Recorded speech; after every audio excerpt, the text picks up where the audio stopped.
तो आप में से ज़्यादातर लोगों को ये पता ही होगा कि मैंने पिछले कुछ वीडियो में कहा था कि आपको लद्दाख से रिलेटेड कोई भी क्वेश्चन हो तो आप कमेंट सेक्शन में क्वेश्चन पूछ सकते हैं। एंड मैं बहुत ही जल्दी Q&A वीडियो लाने वाला हूँ, question and answer means Ladakh से रिलेटेड कोई भी क्वेरी हो, लद्दाख ट्रिप से रिलेटेड या तो कुछ भी हो क्वेश्चन आप पूछ सकते हैं, मैं उसका आंसर देने वाला हूँ। जी हाँ, आ चुका है Q&A वीडियो जिसमें आपका मैं सारे क्वेश्चन को पिकअप किया हूँ। सारे के सारे तो नहीं चूज कर पाया हूँ, बट जो भी मेन टॉपिक थे, मेन क्वेश्चन थे, मुझे लगा कि बहुत इंपॉर्टेंट क्वेश्चन है, उन सारे को मैंने पिक किया एंड उसका आंसर मैं देने वाला हूँ। तो स्टार्ट करते हैं Q&A वीडियो को।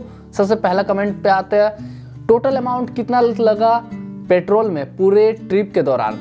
तो इसके ऊपर मैंने डेडिकेटेड वीडियो बना रखा है पूरा बजट का, बट फिर भी मैं बता देना चाहता हूँ कि 15,000 के अप्रॉक्स 15,000 का मेरा पेट्रोल का खर्चा हुआ एंड 6,700 किलोमीटर मैंने पूरे ट्रिप में राइड किया। बाकी पूरा डिटेल में जानना है तो आप बजट वाला वीडियो पे जा सकते हैं। आगे बढ़ते हैं नेक्स्ट क्वेश्चन पे, can you tell the date of your trip.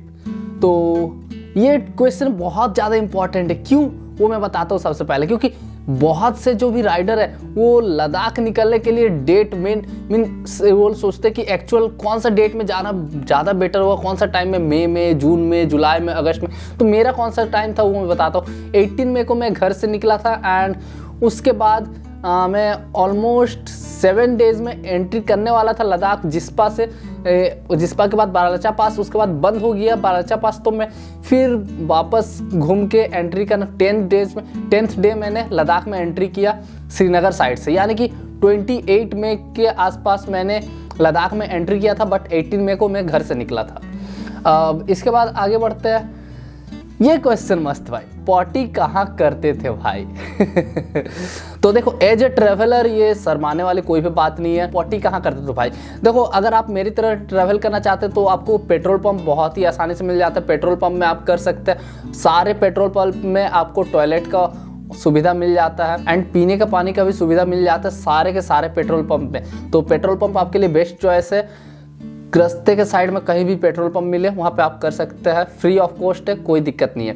बाकी अगर यार इमरजेंसी लगे तो देसी स्टाइल भी करना पड़ेगा आपको, खेत चल जाओ।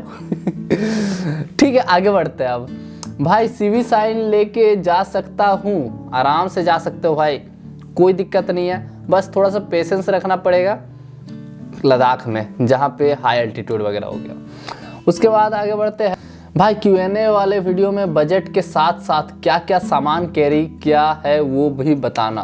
प्लस आपने बोला कि आप फार्मासिस्ट हो, देन प्लीज़ जो मेडिसिन कैरी किए थे वो भी बताना। सबसे पहले आते हैं Q&A वीडियो में बजट के साथ साथ क्या क्या सामान कैरी किया था। तो बजट का वीडियो, डेडिकेटेड वीडियो मैंने बना रखा है, आप बजट वाला वीडियो जाके देख सकते हैं। एंड क्या क्या सामान कैरी किया था, तो सामान का देखो भाई, सबसे पहले ठंड से बचने के लिए आपको अपना सामान रखना पड़ेगा। ठंड से बचने के लिए चाहे स्लीपिंग बैग हो गया, मीन्स मैं टेंट पे रह रहा तो स्लीपिंग बैग ज़रूरी है। उसके साथ ही जैकेट वगैरह, जैकेट, इनर, ये सारे कंपलसरी है।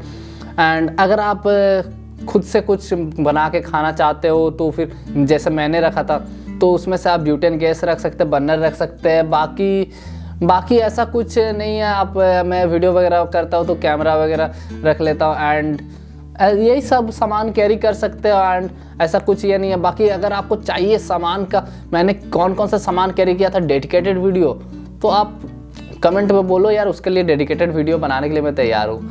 एंड आपने कहा फार्मासिस्ट हो, प्लीज़ जो मेडिसिन कैरी किया था वो भी बताना। तो जी हाँ, मैं एक फार्मासिस्ट हूँ, तो मैंने बहुत सारा मेडिसिन कैरी किया था भाई, बहुत सारा। एंड थैंक्स गॉड कि मुझे कोई भी मेडिसिन का ज़रूरत नहीं पड़ा ऐसे। तो क्या क्या मेडिसिन कैरी किया था वो मैं बताता हूँ। सबसे पहले तो मैं जब घर से निकला तो उस समय गर्मी बहुत ज़्यादा था। यहाँ से लद्दाख जाने तक लगभग मैंने 45-46 डिग्री सेल्सियस के आसपास भी बाइक राइड किया। तो उस केस में इलेक्ट्रोलाइट्स कैरी करना बहुत ज़्यादा ज़रूरी होता है। तो मैंने ORS बहुत ज़्यादा कैरी किया था, ORS बहुत ज़्यादा भर के कैरी किया था। एंड इसके साथ ही मैंने पैरासीटामोल रखा हुआ था, एंटीबायोटिक्स कुछ रखा हुआ था। उसके बाद सिप्रोफ्लेक्सेसिन एंड टिंडाजोल, जो कि पेट खराब वगैरह अगर आपका होता है तो उसके लिए आप रख सकते हैं। एंड उसके बाद एमोक्सिसिलिन मैंने रखा था, और भी कुछ मेडिसिन मैंने रखा था, लाइक डायमॉक्स मैंने ले लिया था। डायमॉक्स क्योंकि अगर आप हाई एल्टीट्यूड में जाते हो वहाँ पे ऑक्सीजन प्रॉब्लम हो सकता है, तो उसके लिए आप डायमॉक्स कैरी जरूर कीजिए अगर आप लद्दाख जैसे एरिया में जा रहे हो तो यही सारे नॉर्मल मेडिसिन मैंने कैरी किया था, बट थोड़ा ज़्यादा अमाउंट में। अब आगे बढ़ते हैं नेक्स्ट क्वेश्चन के ऊपर। कौन सा लाइसेंस चाहिए स्टेट से बाहर बाइक से ट्रैवल करते हैं तो नॉर्मल लाइसेंस वर्क करता है? जी हाँ भाई, आपका जो नॉर्मल ड्राइविंग लाइसेंस होता है, डीएल होता है, वही काम चलता है, उसी से आप पूरा ऑल ओवर इंडिया घूम सकते हो। बट अगर आप इंटरनेशनल ट्रिप में निकलते हो, नेपाल को एक्सक्लूड कर रहा हूँ, नेपाल में आपका जो इंडिया में डीएल चलता है उसी डीएल में काम चलता है, बट बाकी सारे कंट्रीज में आप जाना चाहते हो तो इंटरनेशनल ड्राइविंग लाइसेंस आपको बनाना पड़ता है। बट इंडिया में जो आपका नॉर्मल ड्राइविंग लाइसेंस, उससे आप कोई भी स्टेट चल जाओ, कोई दिक्कत नहीं है। अब आगे बढ़ते हैं। आपने इंजन ऑयल कौन सा यूज किया था अपनी लद्दाख राइड पे? मैंने कैस्ट्रोल का इंजन ऑयल यूज किया था, लॉन्ग राइड के लिए अच्छा होता है एंड इसीलिए मैंने कैस्ट्रोल यूज किया था। इसके बाद बाइक का भी टोल टैक्स लगता है भाई, न्यू रूल्स है। तो ये एक्चुअली क्वेश्चन नहीं है, वो मीन्स बताया था, बट मैं आपको क्लियर कर देना चाहता हूँ इस चीज़ पे कि बाइक का टोल टैक्स आपको हाईवे में नहीं लगता। बाइक का टोल टैक्स आपको हाईवे में नहीं लगता, सिर्फ और सिर्फ एक्सप्रेस वेज में ही आपको बाइक का टोल देना पड़ता है। तो इस कमेंट में ये बताया था किसी का मिसकंसेप्शन था कि बाइक का भी टोल लगता है, तो ये चीज़ मैंने क्लियर कर दिया। तो एक्सप्रेसवे में जा रहे तभी बाइक का टोल लगता है, हाईवे में नहीं। अब इसके बाद ये लंबा क्वेश्चन है। भाई मैं आपकी सारी वीडियोस देख चुका हूँ, it is amazing, but please आप एक ऐसा वीडियो बनाओ जिसमें कपड़े कितने ले जाना है, ठंड में कपड़े धोने के बाद सुखाने कैसे, पैसे, होटल्स, नहाने धोने का हिसाब, बाहर टेंट लगाकर सोते हो तो वॉशरूम करने कहाँ जाते हो। प्लीज़ ये बेसिक क्वेश्चन बहुत इंपॉर्टेंट होते हैं, कोई नहीं बताता। गाड़ी सर्विस का हिसाब प्लीज़। ठीक है, लंबा चौड़ा क्वेश्चन है लेकिन काम का चीज़ पूछा है जो कि बहुत से लोगों का हेल्प करने वाला है। एक एक करके मैं सारा बताता हूँ। कपड़े कितने ले जाने हैं भाई? मैंने एक गलती किया था कि कपड़े बहुत ज़्यादा लेके गया था। मीन्स कपड़े, विंटर के कपड़े में मेरा एक ही जैकेट में काम चल गया और एक इनर में ही मेरा काम चल गया, बट मैंने एक्स्ट्रा कुछ 2-3 लेकर गया था तो उसमें मेरा हेवी लोड हो गया था बाइक का, वो एक मेरा गलती था। बाकी आप ऐसे नॉर्मल कपड़े जैसे शर्ट वगैरह हुआ तो वो थोड़ा ज़्यादा करके लेके जाइए, क्योंकि बहुत बार ऐसा होता है कि आपको धोने का टाइम नहीं मिला, या तो धो लिए तो सुखाने का टाइम नहीं मिला, तो ऐसा भी बहुत बार केस हो जाता है। तो इसके लिए कपड़े मीन्स ऐसे नॉर्मल शर्ट एंड पैंट्स थोड़ा एक्स्ट्रा कैरी करके रखिए, बट विंटर के कपड़े मीन्स बहुत ज़्यादा हैवी एक्स्ट्रा कैरी करने की ज़रूरत नहीं, 1-2 में ही काम चल जाते हैं। बाकी ठंड में कपड़े धोने के बाद सुखाने कैसे हैं? देखो भाई, मैंने जितना भी यहाँ से रास्ते से घर से निकलने के बाद जो लद्दाख एंट्री तक मैं कहीं भी नदी वगैरह में मीन्स नहा लेता था, जहाँ पे ऐसा सेफ जोन देख के, ऐसा नहीं कि बहुत बड़ा नदी है, मीन्स हल्का कम गड्ढा है, पूरा क्लियर दिख रहा है, ऐसे जगह में नहाता था, सेफ जगह थोड़ा देख के। एंड उसके बाद कपड़ा धो लेता भाई, बाइक में टांग देता था। मीन्स बाइक में टांगने का मीन्स मेरा बंजी कोड के साथ मैं उसको रख देता था, बस बाइक चलते चलते हवा में सूख जाता था, कपड़े ऐसे सुखा लेता था मैं। बाकी लद्दाख में जाने के बाद तो भाई नहाने का हिसाब बहुत ही ख़राब हो गया था।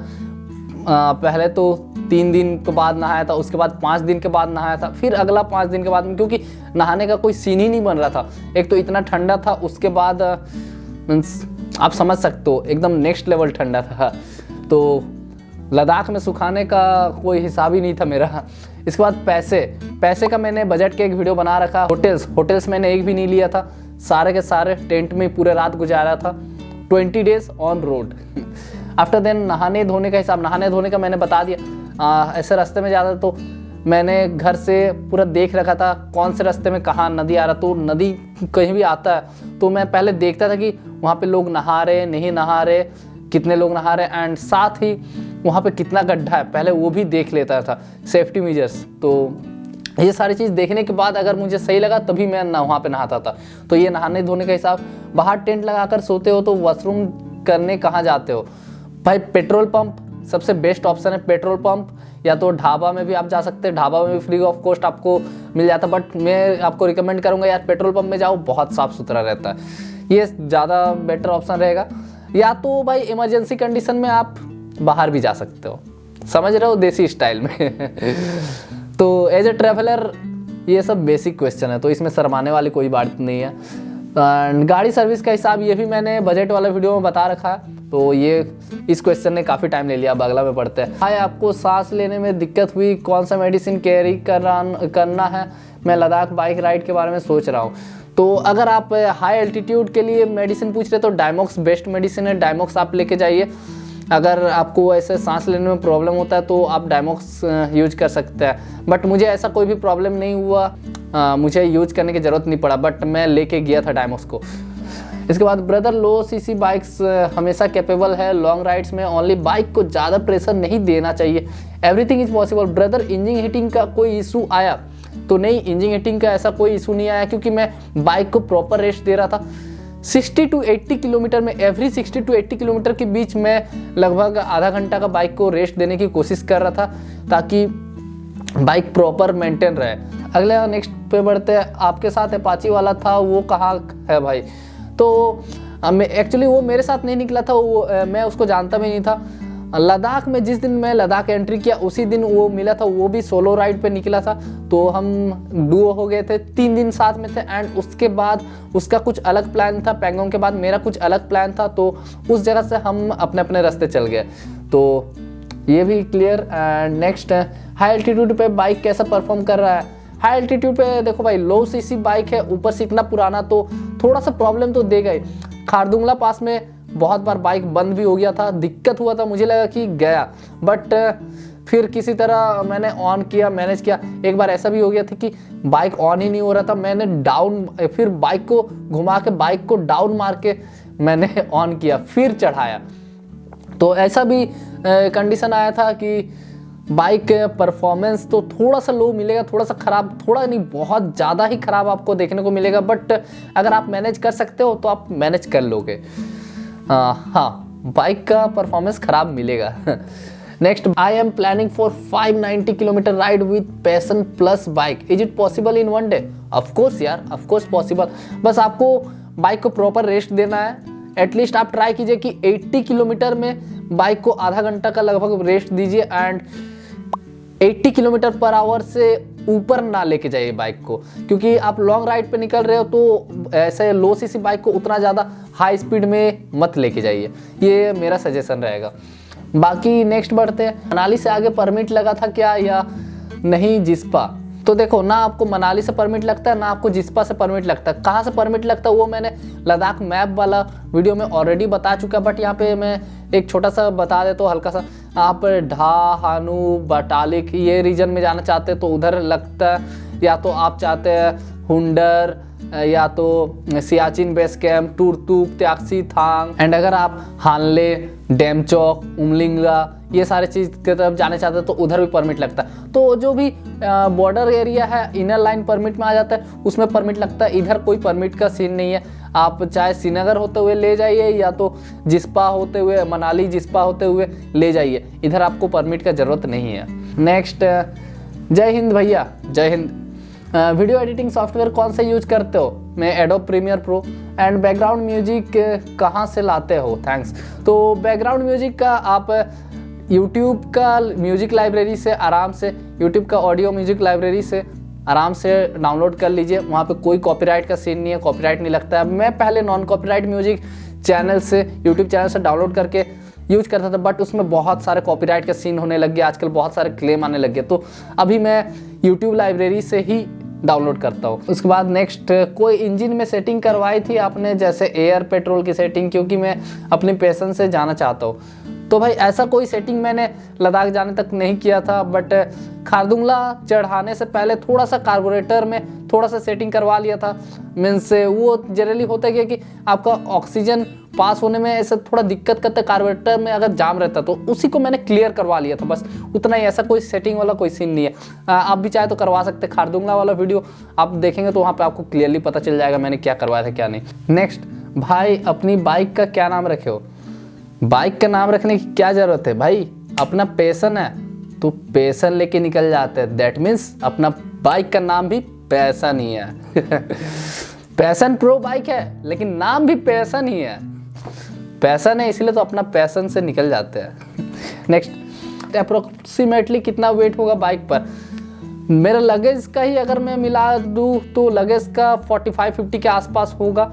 एंड मेरा अलग से जमशेदपुर में कहाँ रहे तो परसुडी एरिया में। तो यही सारे थे कमेंट लद्दाख सीरीज़ के ऊपर। लद्दाख सीरीज़ के ऊपर मेन जो क्वेश्चन था, ये सारे क्वेश्चन था, मैंने उसका आंसर दे दिया। मुझे लगता है कि जो मेन टॉपिक वो मैंने कवर कर लिया। बाकी कुछ और दिक्कत हुआ तो आप इंस्टा में मुझसे मैसेज करके पूछ सकते हैं। इंस्टा आईडी आफत टेक।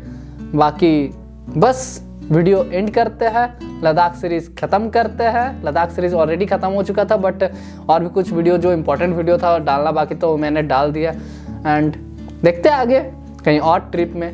तो तब तक वीडियो लाइक करके चैनल सब्सक्राइब करके ज़रूर रख लीजिएगा।